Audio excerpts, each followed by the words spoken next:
gonkumaa sammuu keenya of dhiphisuu hin qabu. Yoo ta'es yoo ta'uu baates sammuu keenya firii goonee hojii keenya hojjannee yeroo waaqayyo nu milkeessetti meeshaa kana bitachuu hin dandeenye. Yooyyaa ashamaa harka fuune kabajamtoota daawwattoota keenya. Nageenya waaqayyoo bakka jirtanitti isiniif haa ta'u. Akkam jirtu nagaa keessanii? Ani nagaa koodha, galanni waaqayyoof haa ta'u. Har'agaa yaada bareedduu tokko waa'ee meeshaa mana keessaa ilaalchisee yaada bareedduu tokko qabadhee dhufeen jira.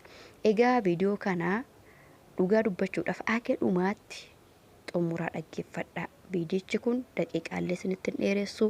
Gorsa isinii ta'a, keessattuu shamarran biyya Arabaa hundi keessan gorsa isinii ta'a waan ta'eef viidiyoo biraan darbinaatii dhaggeeffadhaa. Egaan ijoolleen baay'een waa'ee meeshaa irratti yeroon ilaaluu sammuu keessan of cannaqxu. Sammuu keessan kan of cannaqxan baay'een keessan hin jirtu. Akkasumallee itoo karoora meeshaa bituu yaada isaa sammuu keessan keessaa hin qabaanne callistanii lafa duwwaatti nama dubbistanillee hin jirtu.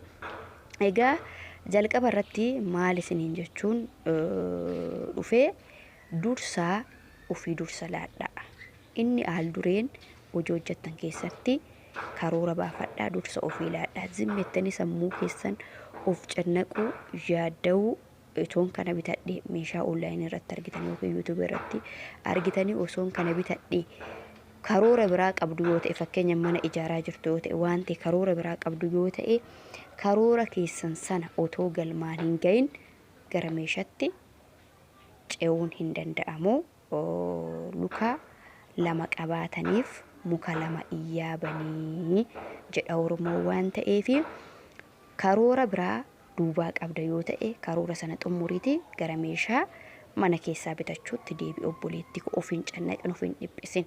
Maaliifin akkas jedhee gorsa kana qabadhee isiniif dhufe seetanii ijoolleen tokko tokko calliftaniituma meeshaan bitadhaa, meeshaa iddoo akkanaa naageessitaa, meeshaa akkanaan barbaadaa jettanii yaada isinii kennee, yaada bareedaa isinii kennee adeemsa isin qabsiisee eddan jedhee calleettan jechumaan baddu jechuudha. Kana immoo gaaftii wantin isin irratti hubadhee karoora lama sadii osoo qabdanuu arfaffaa irratti dhuftanii dubbiftu.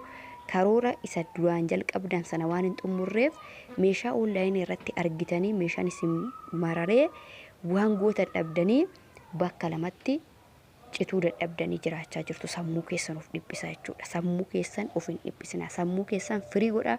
Hojii keessan hojjedhaa. Wanti hundumtuu yeroo isaatti hin qaqqabama, hin danda'ama. Callistanituma yeroo keessan isin fixinaa, yeroo koos hin gubinaa jechuudha. Sababni isaa hojiittan jira waan ta'eef, anis hojiittan jira, isinis hojiitti jirtu waan ta'eef namoonni isa dhugaa saantiba qabaattanii yeroo kanatti bakka meeshaa huna jajadhe bareedadha, meeshaa bitadhee meeshaa lama sadii bitadhee yoon kaawwadhe bareedadha yoo jettan okay na dubbisaa, isiniifan bitaa. Warri kaan immoo lafuma jalatti obsaa yeroo maallaqa qabaattan yeroo isaa ga'e irratti na dubbisaan isiniin jedhaa. Kun gorsa kooti. Callistaniituma sammuu keessan of hin dhiphisinaa isiniin jedhaa. Gaa meeshaa eessa geessitan warri jettan immoo Amboo, Giincii, Tullu Boolloo, Sabbata, Finfinnee kanneen kanatti geessinaa. Sana duubatti garuu haalli konkolaatas nu rakkisuu danda'a. Warri kana qofti magaalaa kana amma dhahee qofti na dubbisaati meeshaa ajajadhaa. Meeshaa bakka barbaaddan isinii geessuu nan danda'a. Warri yeroo kana meeshaa ajajachuun isinitti tolu qofti jechuudha.